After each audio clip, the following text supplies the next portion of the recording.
स्वागत है आपका तरकाई स्पीसीज चैनल में। मेरा नाम आशीष और आज हम शुरू करेंगे वैल्यू एडेड मेथड क्या है, इनकम मेथड क्या है, एक्सपेंडिचर मेथड क्या है, जीवीए क्या होता है, ग्रॉस वैल्यू एडेड, और साथ ही साथ में हम 8 कोर इंडस्ट्रीज के बारे में बात करेंगे जिससे आज हमारा नेशनल इनकम अकाउंटिंग खत्म हो जाएगा। ठीक है, चलिए पहले ही बात करते हैं वैल्यू एडेड मेथड के ऊपर। ठीक, अब वैल्यू एडेड मेथड क्या होता है? फॉर एग्जाम्पल के लिए कि आपके पास ये कंपनी है, इस कंपनी में आपने एक ब्रेड निकाला।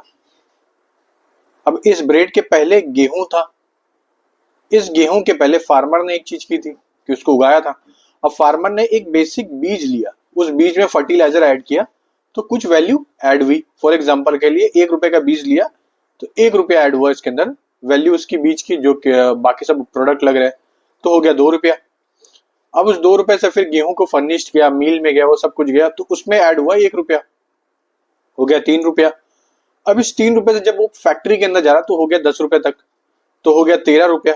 और 13 रुपए के बाद यहाँ पे फिर जब फाइनल रिटेलर के पास गया, उसके पास तक जाने के लिए जो ट्रांसपोर्ट का खर्चा हुआ, अदर जो एक्सपेंसेस हुआ है उसको ऐड कर दिया 15 रुपया, तो उसका टोटल कीमत हो गया 28 रुपया।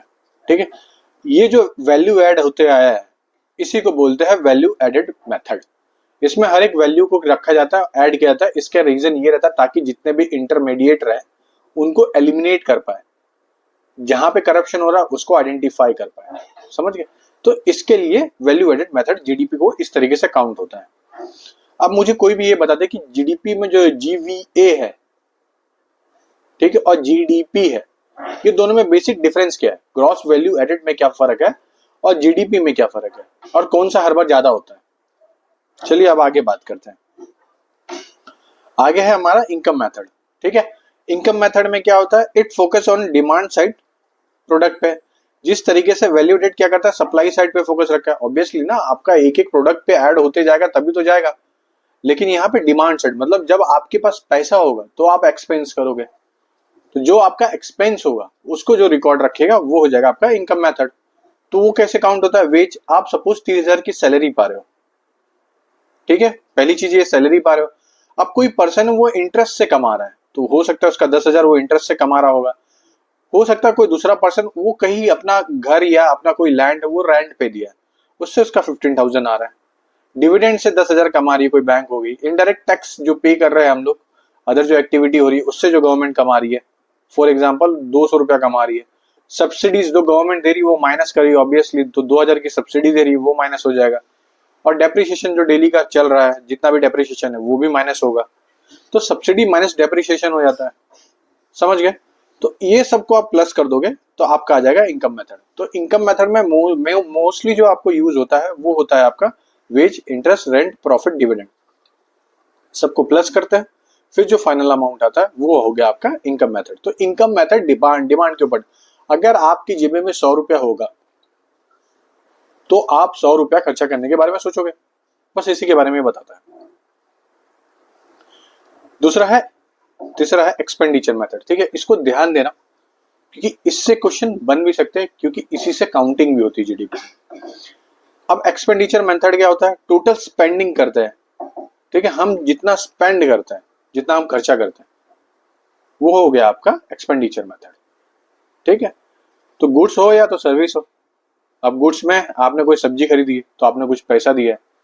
आपने कोई सर्विस ली है, पिक्चर जा रहे हो थिएटर में देखने के लिए, उसके ऊपर एक सर्विस टिकट लिखा रहता है तो आपने सर्विस चार्ज दिया, वो सर्विस हो गई आपकी। होटल में जा रहे हो, कुछ सर्विस दे रहे हो तो दैट इज द सर्विस, तो वो सर्विस का चार्ज आपको देना पड़ता है, तो that is the expenditure method.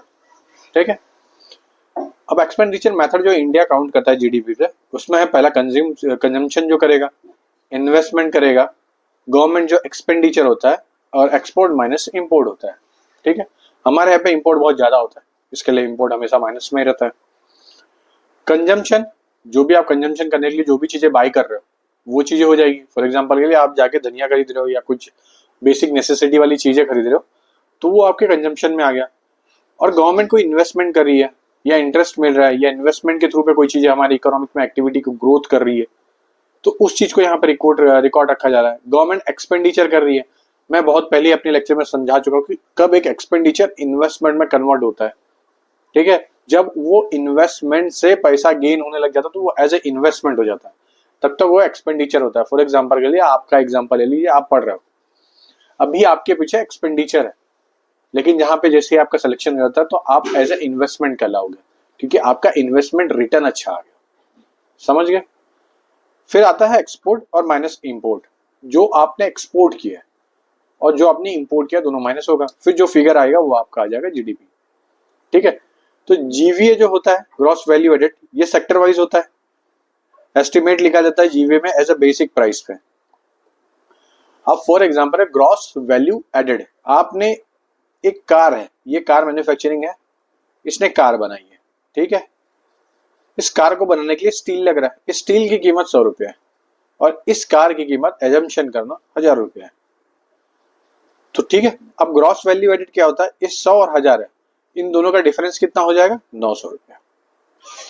ये जो 900 रुपया आया है ये आपका है ग्रॉस वैल्यू एडेड। ठीक है, तो इस ग्रॉस वैल्यू एडेड से पर्टिकुलर एक इंडस्ट्रीज को पकड़ के या कोई बड़ी सी इकोनॉमी को पकड़ के ये पता लगाया जाता है कितना ग्रॉस वैल्यू एडेड इंक्रीज हुआ है, उसके थ्रू पे कितने प्रोडक्ट इंक्रीज हो रहे हैं। समझ रहे हो? इससे ये पता चलता है कि कितनी हमारे इकोनॉमिक में डेवलपमेंट हो रही है। लेकिन इसका एक नेगेटिव पॉइंट ये है कि ये इंटरमीडिएट गुड्स जितने भी होते हैं उसको काउंट नहीं करता है। ये सीधा एक प्रोडक्ट से लेके सीधा फाइनल प्रोडक्ट तक जाता है कि भाई ये बेसिक चीज है और ये एडवांस चीज है। ये दोनों के बीच में जो गैप आ रहा है वो आपका हो जाएगा ग्रॉस वैल्यू एडेड। तो ग्रॉस वैल्यू एडेड और जीडीपी ये दो मेथड होते हैं जिसपे मोस्टली हमारा इकोनॉमिक सर्वे डिपेंड होता है। तो इकोनॉमिक सर्वे में पढ़ने के लिए आपके जो कीवर्ड्स थे हमने इसको समझाया अच्छे से। लास्ट का है index of 8 core industries. 8 core industries जो जो होती है, रिफाइनरी प्रोडक्ट्स होती है, इलेक्ट्रिसिटी होती है, स्टील होती है, कोल होती है, क्रूड ऑयल होती है, नेचुरल गैस होती है, सीमेंट होती है, फर्टिलाइजर होती है। एज इट इज इसको नंबर में भी याद करना है। सबसे ज्यादा गवर्नमेंट इससे ही कमाती है, रिफाइनरी प्रोडक्ट्स है। क्या होता है कि बहुत बार हम रॉ मटेरियल मंगाते हैं फॉरेन से, हमारे इंडिया में आता है, रिफाइंड होता है, फिर वो एक्सपोर्ट होता है फिर से फॉरेन कंट्री में, तो हम रिफाइनरी प्रोडक्ट से बहुत ज्यादा कमाते हैं। इलेक्ट्रिसिटी जनरेशन एज यूजुअल वो रहेगा ही, क्योंकि हमारी जो पॉपुलेशन हो काफी ज्यादा और काफी ज्योग्राफिकल एडवांसमेंट होने की वजह से, ज्योग्राफिकल एक्सपेंशन की वजह से हमारी इलेक्ट्रिसिटी रिक्वायरमेंट बहुत ज्यादा होती है। स्टील रहेगा ही। Core industry, coal industries, crude oil, natural gas, cement और फर्टिलाइजर, ये एक बेसिक नेसेसिटी वाली चीज है 8 कोर इंडस्ट्री, जिसके थ्रू पे कोई एक्टिविटी डेवलप होती है। इसी के साथ हमारा नेशनल इनकम अकाउंटिंग खत्म होता है दोस्तों। इस नेशनल इनकम अकाउंटिंग में हमने सब इंपॉर्टेंट टॉपिक की बात कर ली। क्या जीडीपी होता है, क्या जीवीए होता है, जीडीपी जीवीए में क्या फर्क है, जीडीपी डिफ्लेटर क्या होता है। जिनको भी डाउट है वो कमेंट जरूर करना, और जिनको रिवीजन के लिए चाहिए, हम एक रिवीजन के लिए बैच भी बड़ी जल्दी लाने वाले हैं, आप उसको देख सकते रहोगे, लेकिन वो बहुत धीरे धीरे आएगा। आपका अगर सपोर्ट बना रहेगा तो हम हर चीज को धीरे धीरे लाते भी रहेंगे। कुछ अनाउंसमेंट के लिए हमने अभी अभी अपना एक विजय बैच लॉन्च किया, जैसा कि हमने बताया आपको। इसी बैच में हमने अपने 90 डेज में 90 टॉपिक्स को खत्म करने का प्लान बनाया, जिसके तौर पे आप देख रहे हो कि डेली 10 AM पे आपको हमारा वीडियो मिल जा रहा है। उस 10 AM पे आपको कंटिन्यूसली आना है, उस वीडियो को वॉच करना और अपनी तरफ से जो भी रिव्यू रहेगा आपको देखे जाना है। एज यूजुअल अगर आपका लाइक अच्छा रहता है, ठीक है, जैसे कि मैंने यहाँ पे सब नोट्स बनाए अच्छे से, आपको अगर आपका लाइक अच्छा रहता है तो आपको ये सब नोट्स शेयर कर दिया जाएगा। और मैं कौन था ये तो मैंने आपको बता भी चुका हूँ। ठीक है दोस्तों, तो प्लीज आप हमारा टेलीग्राम का चैनल भी ओपन करिए और फॉलो करिए। अगर आपको कुछ भी डाउट होता है तो आप कमेंट करिए, हम आने वाले टाइम पे और भी अच्छी अच्छी इनिशिएटिव लाएंगे, बस उसमें आपका रिस्पॉन्स अच्छा होना चाहिए। ठीक है दोस्तों, तो दोस्तों चलिए, जय हिंद,